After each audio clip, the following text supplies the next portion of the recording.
की जिंदगी में पिता परमेश्वर घेरने वाला हो पिता परमेश्वर, जो भी पिता परमेश्वर अपना बोझ लेके बैठे हुए पिता परमेश्वर, तो उस बोझ से पिता परमेश्वर उसको मुक्ति दिलाए पिता परमेश्वर, ताकि जब आपका कलाम सुनाया जाए पिता परमेश्वर तो उनको उनके हृदय और गुर्दों को पिता परमेश्वर छेदने वाला हो पिता परमेश्वर।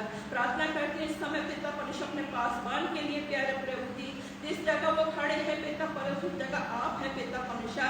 जब वो आपकी वाणी को सुनाते हैं पिता परमेश्वर तो पूर्ण रूप से सुनाने वाले हो पिता परमेश्वर। हर एक वचन पिता परमेश्वर आपकी ओर से हो पिता परमेश्वर। जो भी शब्द उनके मुख से निकले पिता परमेश्वर, सब कुछ आपसे आपके द्वारा निकलने वाला हो पिता परमेश्वर। वो अपनी मर्जी से पिता परमेश्वर एक भी शब्द जोड़ने वाला नहीं हो पिता परमेश्वर। अगर जोड़ते हैं पिता परमेश्वर तो उन्हीं को पिता परमेश्वर थाम देना पिता परमेश्वर, उनके होठों को आप बंद कर देना पिता परमेश्वर। वो प्यार प्रभु केवल आपसे मांगे पिता परमेश्वर, आप उनको सामर्थ आप देंगे पिता परमेश्वर। प्रार्थना करती हूँ पिता परमेश्वर उस बीज के द्वारा पिता परमेश्वर हमारी हृदय पिता परमेश्वर हरी भरी होने वाली हो, 30 गुना 60 गुना 100 गुना फल लाने वाले हो पिता परमेश्वर। वो फल पिता परमेश्वर हम अपने तक ही सीमित न रखें पिता परमेश्वर, बल्कि औरों को बांटने वाले हो पिता परमेश्वर। अब मैं आपसे क्या मांगू पिता परमेश्वर, मांगने से बेहतर आप जानते हैं। मेरी छोटी सी विनती को सुने कबूल करें, आपके पवित्र और मीठे नाम में होके मांगती हूँ। आमीन। खुदावंद यीशु मसीह के मधुर मीठे नाम में आप सबको सलाम। आपको भी भैया बोल दिया करो, आवाज़ ही नहीं होती है। चलो कोई बात नहीं। खुदावंद का हम शुक्रिया अदा करते हैं आज के इसके वक्त के लिए कि आराधना का एक हिस्सा हमने अभी पूरा किया। अब दूसरा हिस्सा शुरू हो रहा है जो खुदा की वाणी को आवाज़ को हम लोग सुनेंगे। तो एक बार फिर से निकाल लीजिए खुदा कलाम से उत्पत्ति उसका 41 अध्याय, उत्पत्ति उसका 41 अध्याय और 37 पद से लेकर के 45 पद तक मैं आपके सामने पढ़ रहा हूँ। उत्पत्ति उसका 3रा अध्याय 41 अध्याय, उत्पत्ति 41 37 से और 45 तक। यहाँ ऐसे लिखा हुआ है, यह बात फ़िरौन और उसके सारे कर्मचारियों को अच्छी लगी, इसलिए फ़िरौन ने अपने कर्मचारियों से कहा कि हमको ऐसा पुरुष जैसा यह है जिसमें परमेश्वर का आत्मा रहता है मिल सकता है। फिर फ़िरौन ने यूसुफ से कहा, परमेश्वर ने जो तुझे इतना ज्ञान दिया है कि तेरे तुल्य कोई समझदार और बुद्धिमान नहीं, इस कारण तू मेरे घर का अधिकारी होगा और तेरी आज्ञा के अनुसार मेरी सारी प्रजा चलेगी। केवल राजगद्दी के विषय में तुझसे बड़ा ठहरूंगा। फ़िरौन ने यूसुफ से कहा, सुन, मैं तुझको मिस्र के सारे देश के ऊपर अधिकारी ठहरा देता हूँ।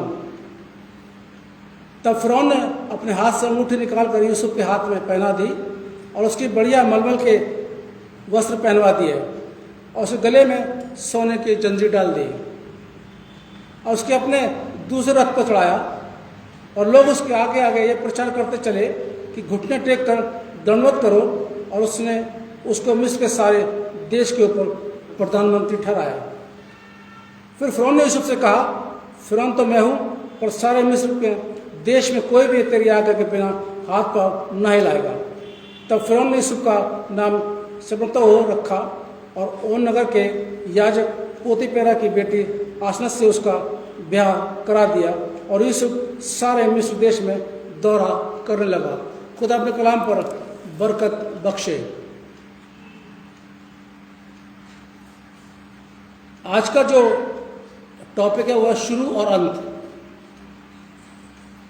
और उसका मुख्य पद आपको मिलेगा सबोपदेशक उसका 7 भाग, सबोपदेशक उसका 7 भाग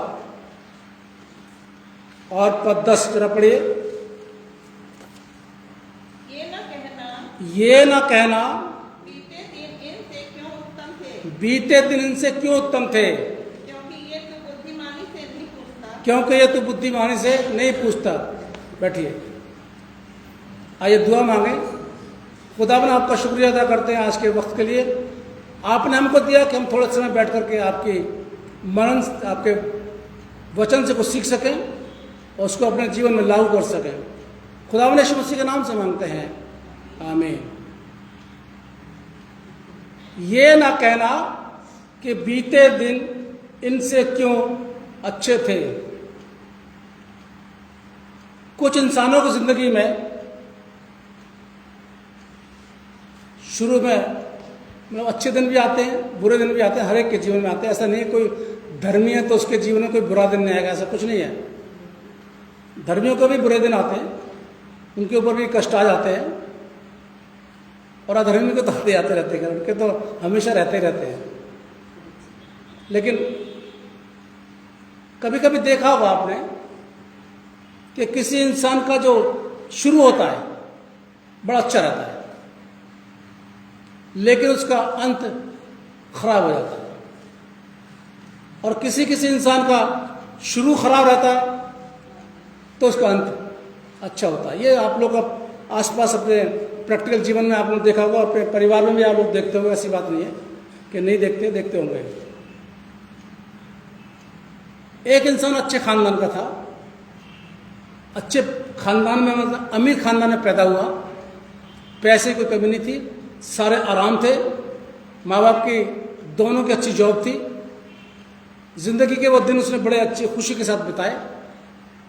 कुछ समय के बाद माता पिता की डेथ हो गई, और जो माँ बाप का था, इकलौता बेटा था, जो माँ बाप का था वो सब उसके नाम हो गया। बड़ा खुश हुआ, मेरा नाम हो गया सारा। धीरे धीरे धीरे धीरे धीरे धीरे उसने अपनी सारी दौलत ऐसी गंवा दी। और एक समय ऐसा आया कि उसके पास खाने के लिए भी पैसे नहीं थे। यानी शुरुआत उसकी अच्छी हुई,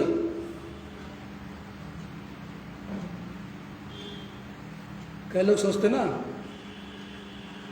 आप मम्मी कमा रहे हैं, प्रॉपर्टी तो हमारी हो जाएगी, हम ही करेंगे सब कुछ, हम ही वारिस इसके। अच्छी बात है, वो तो होनी है, बच्चों की होने, कौन सा रिश्तेदारों की हो जाएगी।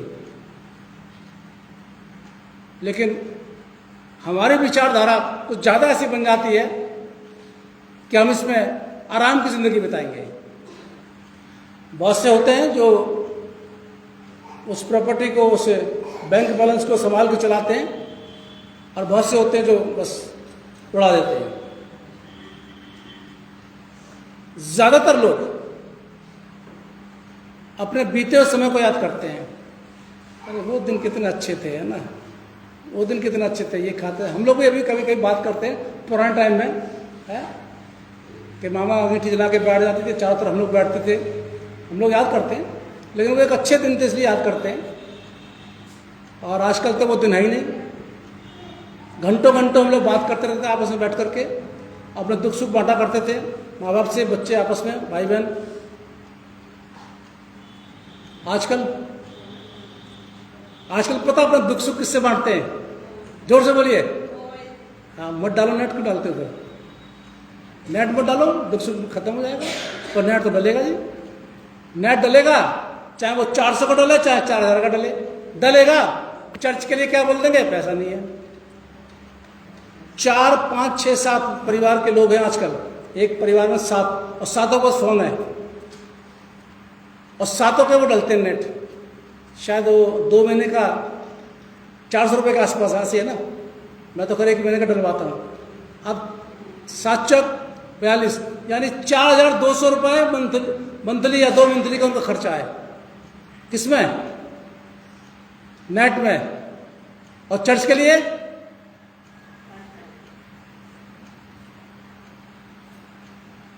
दूध वाले को सारे पैसे दे देंगे, सिलेंडर वाले को सारे पैसे दे देंगे। अब तो 200 रुपये कम हो गए, 900 रुपये का आ रहा है ना। बड़े जल्दी निकल आते हैं। जैसे फोन पर वो आता है कि आपकी गैस बुक हो गई, एकदम 900 रुपये निकल आएंगे, पता नहीं कहां से निकल आते हैं। और चर्च के लिए तो याद करते हैं, ये भी याद किया करिए। अगर बीता हुआ समय आप याद करते हैं तो ये भी याद किया करिए कि हम अपने खर्चे के लिए तो जल्दी निकाल लेते हैं, लेकिन जब चर्च को देना होता है तो हम रुक जाते हैं। और सुलेमान तो मना कर रहा है। सुलेमान तो कह रहा है, यह मत कहना कि बीते दिन इनसे अच्छे थे। मतलब बाइबल तो मना कर रही है, यानी बीता हुआ समय ठीक है, बीत गया, क्या है उसको याद करना। कुछ इंसानों के दिन मैंने बताया जैसे कि शुरू में कष्ट में रहते हैं, बाद में ठीक हो जाते हैं, और कुछ इंसानों के अच्छे रहते हैं, बाद में उनको कष्ट आ जाता है। आज बात करेंगे दो स्टोरी के बारे में। एक दृष्टांत है, उदाहरण, और एक रियल है, हकीकत है। उत्पत्ति 37, 39 और 41 अध्याय हम पढ़ते हैं तो उसके अंदर यूसुफ का जिक्र आता है, जो याकूब का बेटा, अब्राहम इसाक याकूब थे ना, तो याकूब का बेटा था यूसुफ। ये मिस्र में रहता था, मिस्र में रहता नहीं था, ये बाद में क्या था। अब यूसुफ का जो शुरुआत थी, जो उसकी जिंदगी की शुरुआत थी, बड़े कष्ट में थी। आप पढ़ लेना, आप लोग को सुना भी होगा आप लोगों ने। भाई लोग इससे जलते थे क्योंकि पापा इसको बहुत प्यार करते थे, छोटा था तो बहुत प्यार करते थे, तो भाई लोग इससे जलते थे, गुस्सा भी करते थे।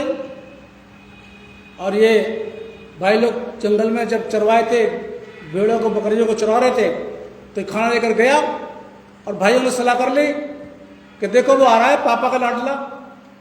ऐसा होता ना आपस में भाई बहनों का, है छोटा जो होता उसको ज़्यादा प्यार मिलता है, मुझे भी ज़्यादा प्यार मिलता था, मैं घर में सब में छोटा था, तो थोड़ा थोड़ा सभी लोग कुछ ऐसा करते थे। और उस टाइम ऐसा नहीं था, पापा का लाडला आ रहा है, क्या करना है, इसको मार देते हैं। मारा क्या, इसको एक गड्ढे में डाल दिया, और गड्ढे में डाल के बाद ये भाई लोग सब चले गए छोड़ के उसको गड्ढे में। फिर बाद में याद आया तो गए अपने भाई वहां पर, तो कुछ मिस्र से व्यापारी लोग आ रहे थे, इन भाइयों ने उसको, यूसुफ को उनके हाथ बेच दिया। जब बेच दिया तो ये पहुंच गया मिस्र। मिस्र जब पहुंच गया तो एक पोतीफर नाम का एक इंसान था जो वहां पे व्यापारी था, उसके यहाँ इसको नौकरी मिली। और जब नौकरी मिली तो पोतीफर की पत्नी ने इस पर गलत एलिगेशन लगा दिया। पोतीफर की पत्नी ने बोला कि ये मुझे छेड़ रहा है, ये मुझे अपनी गंदी निगाह देखता है, जबकि वो ऐसा नहीं था, यूसुफ नहीं था, उसकी बीवी उसको गंदी निगाह से देखती थी, उसकी बीवी ने उसको छेड़ा था, और यूसुफ अपना हाथ छुड़ा के भागा था। उसकी बीवी जबरदस्ती कर रही थी उसके साथ में, और वो हाथ छुड़ा के भागा। जब देखा बीवी ने कि मैं पकड़ी जाऊंगी, तो उल्टा उसी को एलिगेशन लगा दिया कि जो तेरा दास है ना, उसने मुझे छेड़ा। भाई इतना बड़ा आदमी उसकी बीवी का बोल रही है छेड़ा, और वो भी एक मिस्र में अनजान इंसान। उसके हस्बैंड को गुस्सा आया, उसने सजा दिलवाई, और यूसुफ को जेल हो गई, बिना गलती किए जेल हो गई उसको। देखिए शुरुआत कितनी उसकी खराब चल रही है।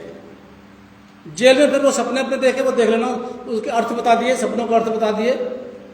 और इधर फिरौन ने भी कुछ सपने देखे थे, फिर उनको भी अर्थ बोला कि भाई कौन बताएगा इसका अर्थ। उनको याद आएगा जिसका अर्थ बताया था। उन्होंने बोला एक जेल में है यूसुफ, वो सारे दर्शन बताता है। उसको बुलाया यूसुफ को, यूसुफ ने बता दिया। राजा बड़ा खुश हुआ क्योंकि अकाल के बारे में बता दिया था कि अकाल पड़ेगा 7 साल, 7 साल खूब उपज होती, 7 साल अकाल पड़ेगा। वो 7 मोटी गाय और 7 पतली गायों को धारण दिया गया इसके अंदर। राजा खुश हुआ, उसने बोला भाई 7 साल जब बहुत ज़्यादा उपज होगी तो उसके लिए संभालने के लिए किसी ऐसे इंसान को चुनना चाहिए जो अक्लमंदी से हो और खुदा का रूह उसके अंदर हो। तो सबने एक सहमति के भाई यूसुफ को बना दो। अभी जो मैंने पढ़ा आपके सामने, वो राजा बात कर रहा है कि भाई तू अक्लमंद है और हम तुझे यहाँ पर नियुक्त करते। यानी वो जो जेल खाने में था, जिसको उसके भाइयों ने गड्ढे में डाल दिया था, जिसको उसके भाइयों ने बेच दिया था, दुख में उसने शुरुआत करी, वो लड़का मिस्र का प्रधानमंत्री बना। यानी शुरुआत उसकी खराब, शुरुआत उसकी कष्ट में, अपनों ने उसको धोखा दिया, और अंत उसको क्या हुआ, प्रधानमंत्री बना। कभी कभी हम सोचते हैं, कुड़कुड़ाते हैं, तो खुदा की दुआ करते रहते हैं, प्रार्थना करते हैं, चर्च में जाते हैं, दान भी देते हैं, सब कुछ करते हैं, फिर हमारे साथ ऐसा क्यों हो रहा है? यूसुफ को पढ़ लिया करिए, जब कभी ऐसा हो तो यूसुफ को पढ़ लेना।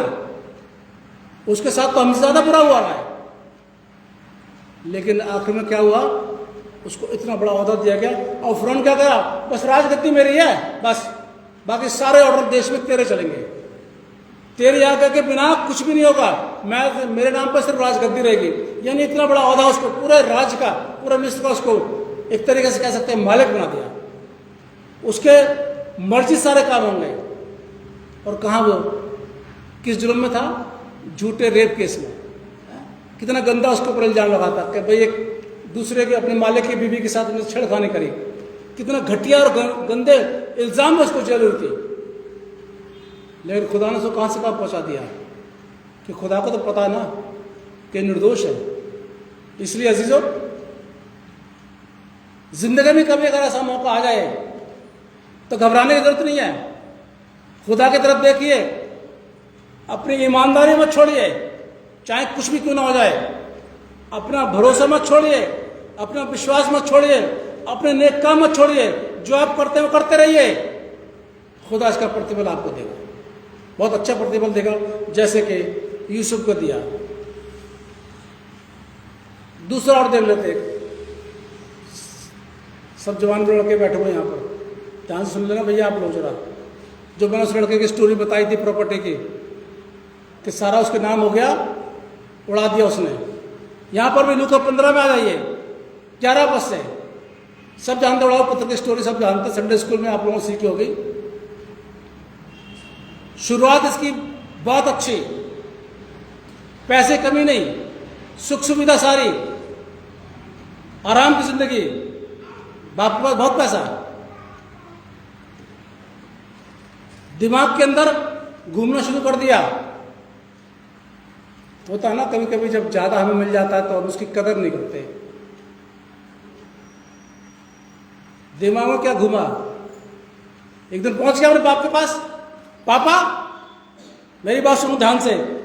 आजकल औलादें ऐसी बोलती है मेरे बाप से, बिल्कुल ऐसी बोलती हैं, हमारी बात सुनो ध्यान से। और साथ में अगर बहन होगी तो वही पहुंच जाएगी, एक भाई होगा तो वही पहुंच जाएगा।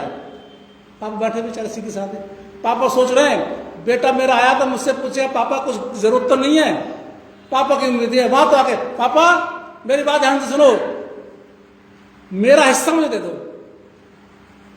तूने भैया कमाया कितना, तूने कमाया कितना है, हिस्सा मांगने के लिए आ गया। औलादें करती हैं आजकल, ऐसी करती हैं, ऐसा नहीं है कोई छिपाया। और ये मसीह बच्चे भी हमारे बहुत आगे बढ़ रहे हैं आजकल तो। अब पता ही कब होता है, कोई बता सकता है? शादी के बाद, चाहे लड़का हो चाहे लड़की हो। शादी तक मैं कई उदाहरण देता हूँ, शादी तक लड़का बिल्कुल सेट रहता है, बिल्कुल एकदम बिल्कुल लाइन पे चलेगा। मम्मी ने कहते इधर चलता इधर चलेगा, पापा ने कहते इधर चल इधर चलेगा, बिल्कुल चलेगा। और शादी के बाद मजाला जब आकर बाप की बात सुन जाए, बुरा मन हकीकत बोल रहा हूँ मैं, बिल्कुल हकीकत बोल रहा हूँ, ये इसमें कोई दो राय नहीं, तो मुझे आप गलत साबित कर देना। आजकल ये हो रहा है, शादी के बाद मजाला जब माँ बाप की बात सुन जाए तो पापा मेरी बात ध्यान से सुनो, हाँ बेटा सब बता, मेरा जो हिस्सा मुझे दे दो। अब ऐसा नहीं कि बाप ने समझाया नहीं होगा, बाप ने समझाया होगा, नहीं बेटा अभी तुम्हारे सब कुछ है, मेरे बात तुम्हारी सब कुछ है, ऐसे क्या बात। लेकिन नहीं, बाप ने भी क्या देखा, आओ देखा ताओ देखा, बाप ने भी उसका हिस्सा उसको दे दिया। यानी उसके 2 बेटे थे तो उसका हिस्सा जो बनता था बाप ने बंटवारा कर दिया और उसको दे दिया। अब उसने क्या किया, उसका सारा जो धन था, सारा जो उसका हिस्सा था, वो हिस्सा लेकर के दूर देश में चला गया। बाइबल लिखा पढ़ते रहना इसको, मैं 12-13 पद में आ गया हूं। दूर देश में चला गया, वहां पर उसको दोस्त मिल गए। ये पैसे वाले लड़कों के दोस्त बड़े जल्दी बन जाते हैं। आपके पास पैसा है, बड़े दोस्त आ जाएंगे आपके, अरे चिंता मत करो, अरे चिंता मत करो। इसके भी आ गए, क्योंकि किसने देखा पैसा बहुत है, बाप की प्रॉपर्टी में से अपना हिस्सा लेकर के आया ये, तो जल्दी दोस्ती बन जाते हैं। और दोस्त भी बन गए इसके। अब ये अपने देश को, अपने घर को छोड़कर कहीं और अलग चला गया, वो सारा हिस्सा लेकर के, और उसके दोस्त भी वहां पर मिल गए। कुछ साथी गए होंगे अपने उसी गांव को, उसके शहर गए होंगे, कुछ वहां मिल गए होंगे। और बाइबल बताती है इसलिए वो सारी की सारी दौलत ऐसे उड़ा दी। बिल्कुल खत्म, सारी खत्म कर दी। अब क्या हुआ, देखिए शुरुआत यहां बिल्कुल अच्छी रही इसकी, पैसा था, सब कुछ था, दोस्त भी थे, घर भी था, बाप भी था, बंटवारा भी हो गया, लेके चला भी गया, लेकिन सारी दौलत उड़ा दी। अब इसके बाद कुछ नहीं बचा, दोस्त भी सब चले गए, सब चले गए। पैसा जब तक मिल रहा था तब तक दोस्त साथ में थे। इसलिए जवान बच्चों ध्यान से सुनो, दोस्ती जरा देखभाल में करना, बिल्कुल क्लियर बता रहा हूं मैं, दोस्ती जरा देखभाल के करना। ऐसा नहीं कि जब तक आपके पॉकेट में है तब तक वो आपका दोस्त है, और जहां पॉकेट खाली हुई वहीं पर चला गया। बाकी मानो ना मानो, लेकिन शिक्षा दे रहा हूं मैं आपको। अब क्या होता है, बाइबल बता रही है, उस देश के अंदर अकाल पड़ा, खाने की दिक्कत हो गई, अब अकेला रह गया, ये पैसे खत्म हो गए इसके पास, दोस्त छोड़ के चले गए, अकाल पड़ गया, कोई रिश्तेदार नहीं, कोई जान पहचान का नहीं, कहां जाए, क्या करे, भूखा है, भूख से तड़प रहा है। कहां तो 3 टाइम खाना मिलता था उसको, नौकर चाकर लगे हुए थे घर के अंदर, बाप के साथ में, एक आवाज दे देता, नौकर लेकर के आता था उसके लिए, 4 टाइम होगा, 4 टाइम उसको मिलता था खाने के लिए, और यहां पर वो 1 टाइम के लिए तरस रहा है। आ गया ना डाउन पर, आ गया ना अंत जिसका हो रहा, कितना खराब हो रहा है, और भी खराब हुआ इसका, ये तो कुछ नहीं, भूखा मर रहा है। फिर किस तरह क्या नौकरी करने के लिए गया, बाबूजी क्या है, मैं परदेसी हूं, पैसा था मेरे पास, खत्म हो गया, आप नौकरी कोई भी काम दो तो मैं कर लूंगा। अच्छा कर लेगा, हाँ भी कर लूंगा, चल तो ठीक है, तू ऐसा कर, जो सुअर है ना मेरे उनको चाह। कितनी बढ़िया जॉब मिली इसको, कितनी अच्छी जॉब मिली, क्या जॉब मिली, सुअर जो है उनको चला। अब तनख्वाह सुन लो, पढ़वा दो, बाइबल में लिखा हुआ है, तनख्वाह क्या मिलती थी, तनख्वाह वो मिलती थी जो फलियां, जो खाना सुअर खा रहे हैं वो तो खाए। कितनी बुरी हालत हो गई इसकी, यानी पशुओं खाना जो खाने को मिल रहा है, और कहां तो राशि ठाट बाट में रहा, राशि भोजन खाया उसने। देखिए अंत से कितना खराब हो रहा है। ऐसे ही आज हमारे बहुत से जवान बच्चे हैं जो अपने माँ बाप से बगावत करते हैं। क्लियर बात है, बिल्कुल बगावत। 4 कदम माता पिता सिखा देते हैं, जब यहां पहुंच जाते हैं, पापा मम्मी मेरा हिस्सा दे दो, इतना दे दो, मिल गया भैया। उसके बाद क्या होता है, यही होता है। अगर पैसे की कदर नहीं करी तो यही होता है। फिर क्या करते हैं, पापा मम्मी बेचारे देखते रहते हैं, अरे बेटा था चला गया, दूर चला गया, पता नहीं कहाँ, पूछे उसको, तो अपना बेचारा माँ बाप रो भी रहे हैं, लोग तसल्ली भी दे रहे हैं, और कुछ रिश्तेदार ठट्टा भी कर रहे हैं, कदर नहीं करेंगे, भाग्य बेटा उनका, भाग्य बेटी उनकी, ऐसा ज़्यादा बोलते हैं मसीह लोग दूसरों के लिए, अपना नहीं देखते, दूसरों के लिए ज़्यादा बोलते हैं। ये भी जब इसको होश आया, लिखा बाइबल के अंदर, तब ये पछताया, और क्या करा, वो कहता है कि मेरे पापा घर में बहुत अच्छा था, नौकर चाकर थे, मैं बड़ा खुशी था, लेकिन यहां तो मैं बहुत दुखी हूं। मैं अब उठकर जाऊंगा अपने बाप के पास और उसको बोलूंगा, पापा मैंने तेरी नजरों में और खुदा की नजरों में गुनाह किया है, अब मैं इस लायक नहीं रहा कि मैं तेरा बेटा कहलाऊं, तू मुझे अपने एक नौकर के समान रख ले। देखिए उस बेटे की हालत, जो कल तक कितना अच्छा था और अब कितना डाउन हो गया, अपने आप को बेटा अधिकार ना दिला करके एक नौकर की तरह रहना मांग रहा है। पापा भी इसका रोज इंतजार करते थे बेचारे का। ऐसी माँ बाप तो करेंगे सर, माँ बाप तो करेंगे, बेटा बेटी नालायक औलाद कितनी भी नालायक निकल जाए, माँ बाप तो दिल से नहीं निकालते अपने औलादों को, चाहे बेटा हो और चाहे बेटी हो। बच्चे आजकल निकाल देते हैं, यूं रखा, मम्मी तुम यहाँ आ जाओ, पापा तुम यहाँ कहीं आ जाओ, बस आजकल यही हो रहा है। और ये मत सोचना कि हम लोग क्रिश्चियन लोग हैं, हम लोग ऐसा नहीं करते, ऐसे मसीह में भी होता है ऐसे। लेकिन बाप इंतजार कर रहा है इसका, आगे पढ़ने लिखा हुआ 20 पद में, हमें 20 पद में आ गया, बाप इंतजार कर रहा है, मेरा बेटा आएगा, मेरा बेटा आएगा। करते हैं, माता पिता इंतजार करते हैं और दिल से करते हैं, ये नहीं कि लोगों को कहने से कर रहे हैं मेरा बच्चा आएगा, मेरा बच्चा चला गया है, गुस्सा को चला गया, कोई बात नहीं, आ तो जाए। दूर से देखा आ रहा है बुरी हालत में, बिल्कुल ऐसी फटी हालत में, बाल बड़े हुए इसके, दाढ़ी बड़ी हुई है, कपड़े फटे हुए, नहाया नहीं, बदबू आ रही शरीर के अंदर, चला रहा है चलता हुआ, बिल्कुल कमजोर हो रहा है, खाने को मिलता नहीं था, भैया वही खा जो सुअर खा रहा है? माँ तो रसमलाई खाई तो ना अपने बाप के घर में, चिकन बिरयानी खाई, बहुत कुछ खाया, अब तो खा ले वही, चला रहा है, हिलता हुआ गिरता पड़ता चला रहा। बाप ने पहचान लिया, पापा ने उसको पहचान लिया, क्योंकि माँ बाप अपने बच्चों को दूर से पहचान लेते हैं, और बच्चे माँ बाप को पूरा कर दीजिए, मैं कर देता हूं, क्यों डर के, मुझे क्या डर है, पास से भी नहीं पहचानते। कई बार तो क्या देखा साहब, अगर हमारा दोस्त कोई अच्छा आ गया और हमारे पापा मम्मी के पास कोई ऐसे नहीं है कपड़े, चलो ठीक है, अभी मत आना कमरे में, आप अपने बाप को लड़का बोल रहा है, मेरे दोस्त लोग आ रहे हैं ना, अभी आप कमरे में मत आना। क्यों नहीं आना? अगर सपोज करिए पापा को इंग्लिश नहीं आ रही तो मुश्किल है, या मम्मी को इंग्लिश ना आ रही तो, अरे मम्मी पता क्या ना, लड़की बोल रही है अपने माँ से बाप से, क्या ना मेरी सहेली आ रही है, सब इंग्लिश में बात करेंगे, आपसे कर ली तो मुश्किल पड़ जाएगी। माँ को कह रहे हैं बच्चे, और इंग्लिश बोलना सिखाया किसने?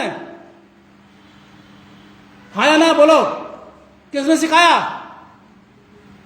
उसी माँ ने। कैसे? स्कूल भेज करके, सुबह टिफिन तैयार करके, कपड़े धो करके, ट्यूशन भेज करके, उसी माँ ने इंग्लिश बोलना सिखवाया।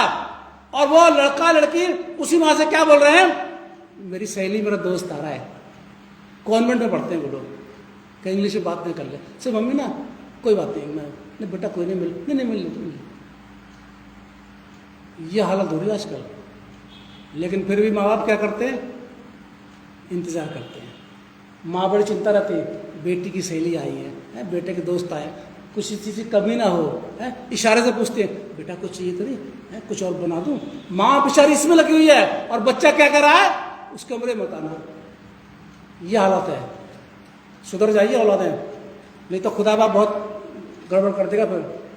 अब ये पापा क्या कर रहे हैं, लड़ता हुआ गिरता पड़ता आ रहा है, आते पता क्या बोल रहा, पापा वही रटा डालो, मैंने तेरी नजरों में और खुदा की नजरों में गुनाह किया है, अब मैं इस काबिल नहीं कि मैं तेरा बेटा कहलाऊं, तू मुझे अपने दोस्तों को, उसमें दासों की तरह, नौकरों की तरह रख ले।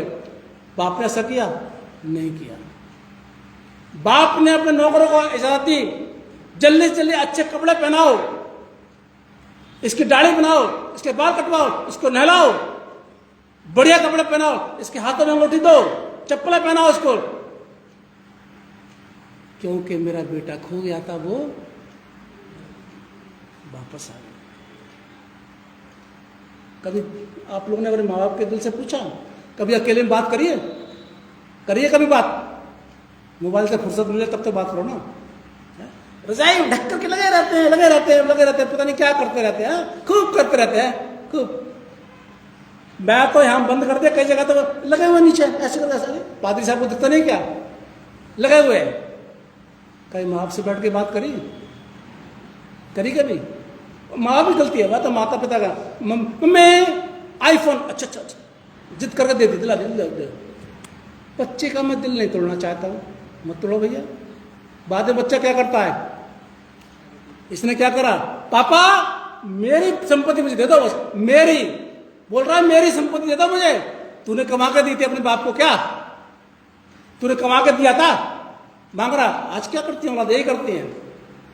पूछना कभी अपने माँ बाप से अलग से बैठा करके, बेटा मम्मी पापा आप लोग कैसे हो, कोई दुख तो नहीं है, मुझे बता रहा कोई तकलीफ हो तो।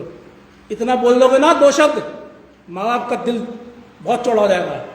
अरे माँ बाप तुम्हारे पैसों के भूखे थोड़ा ना कोई, कैसे आप तुम उनको बैंक में डाल दो अमाउंट, वो खुश हो जाएंगे? नहीं, 2 शब्द प्यार के भूखे हैं, 2 शब्द प्यार के। मम्मी पापा आप कैसे हैं? बाहर चले गए और भेज रहे खूब लाख करोड़ रुपया, भेज दिया, मम्मी को भेज दिया, पापा को अलग भेज दिया, मम्मी को अलग भेज दिया। फोन पर तो बात नहीं करी कभी, आके तो बात नहीं करी। बीवी से फुर्सत मिल जाए तब तो बात करें, सीधी सी बात है, उसमें लगे रहते तो हम आप कैसे। इसलिए ध्यान सुनिए, बाप कह रहा है मेरा बेटा खो गया था अब मिल गया है, इसको वही काबिलियत, वही इसको ओहदा दो जो इसका यहाँ से जाने के पहले था, और उसको वही मिला उसको। लेकिन मैं बता रहा था कि अंत कितना बुरा हुआ उसका। शुरुआत कितनी अच्छी हुई उसकी, लेकिन अंत कितना बुरा हो गया कि जो खाना सूअर खाएंगे वो तू खाएगा, और सूअर जाके चरा गया। यूसुफ का दुख में उसका जीवन बीता, कष्ट में रहा, भाइयों को धोखा दिया, मिस्र में उसको बेच दिया, झूठे रेप केस में उसको के अदालत ने सजा दे दी, सजा में है वो। लेकिन बाद में उसी मिस्र का जिसके अदालत ने उसको सजा दी थी, उसी का वो प्रधानमंत्री जाके बन गया। हालेलुया। आप लोग मेरे साथ हैं, मतलब बाइबल के साथ हैं आप लोग? जोर से बोले हालेलुया। इसलिए ध्यान से सुनिए, अगर कष्ट आता है जिंदगी के अंदर, नर्वस मत होइए, आगे खुदा बढ़ाएगा। और अगर सुख आता है तो ज्यादा घमंड मत करिए, नहीं तो फिर जेब खाली हो जाएगी। बिल्कुल सबदल रहिए, चाहे माँ बाप हो और चाहे वो बच्चे हों। इसलिए कभी कभी हमारा शुरू अच्छा होता है लेकिन अंत खराब हो जाता है, घबराने की जरूरत नहीं है। और कभी कभी शुरू हमारा खराब होता है, अंत अच्छा होता है, तो ज़्यादा घमंड और खुश होने की जरूरत नहीं है। अब यहाँ पर पौलुस ने एक बहुत बड़ी बात बोली, साहब जरा निकाल लीजिए, फिलिपियो निकालिए, अभी जो पढ़ा गया ना फिलिपियो 3।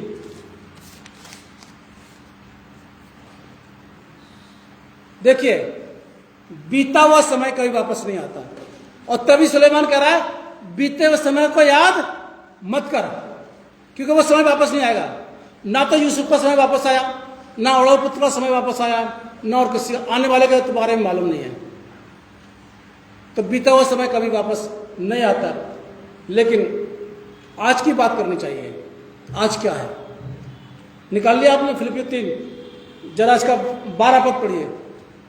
यह मतलब नहीं कि मैं पा चुका हूँ। देखिए यहाँ पर क्या बोल रहा है, यह मतलब नहीं कि मैं पा चुका हूँ, या सिद्ध हो चुका हूँ, या सिद्ध हो चुका हूँ, पर उस पदार्थ को पकड़ने के लिए दौड़ा चला जाता हूँ, पर उसको पकड़ने के लिए मैं दौड़ा चला दौड़ा चला जाता हूँ।